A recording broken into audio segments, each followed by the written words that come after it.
Christmasiest of all Batman films. Batman Returns is a very different movie from the first Batman. For one thing, it feels more like an opera, with Gotham City being reduced to a town hall, a shopping area, sewers, and some deserted zoo. This gives the film a theatrical quality, though I'm not sure how intentional that was. Because if it wasn't, where's the rest of the city? The film begins with the Cobblepots, birthing a baby penguin boy, freaking out and dumping the poor fuck in the sewers. Yes, believe it or not, that is Pee Wee Herman as the penguin's dad.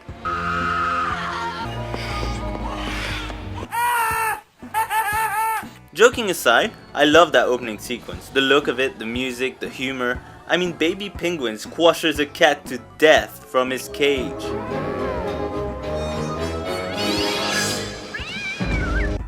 It's fucked up. The plot sees the penguin using a circus gang and Christopher Walken's crooked businessman Max Schreck to screw the shit out of Gotham and run for mayor in order to get as much fish and pussy as possible. I'm not even kidding. I'd like to fill her void.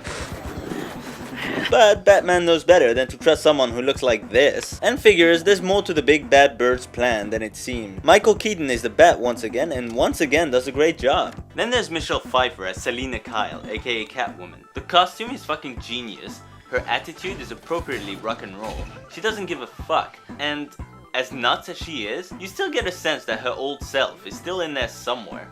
It's chilly in here. She becomes Catwoman by being pushed out of a window by her boss Shrek, getting hit on the head a few too many times, and getting chewed on by stray cats. I especially love the scene where she actually goes mad for the first time. She spray paints her clothes, kills her soft toys, she destroys her dollhouse, anything cute basically gets it. I don't know about you, Miss Kitty, but I feel so much yummier. That's fucking Catwoman. I love how repulsive they made the penguin. He's constantly drooling, he looks dirty, and when he says stuff like, I've been down here too long, you believe the guy. For me, this is by far Danny DeVito's best performance. He is amazing.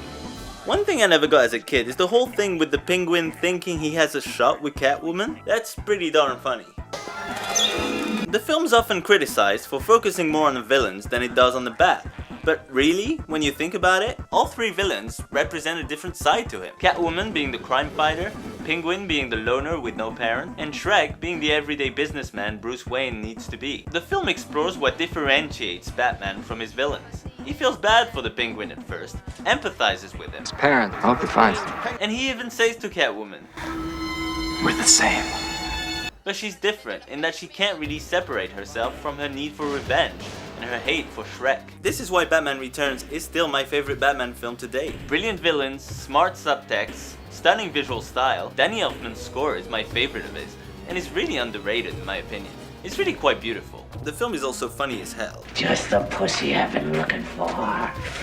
All that said, it hasn't dated in the best of ways, with some penguins looking a bit too human. It's not perfect, but it's right up there with the original Batman. And if you're a Tim Burton fan, it's a must. Stylish, unique, funny, smart. This is one Bat film that's well worth revisiting. The Bat, the Cat, the Penguin, it's all good.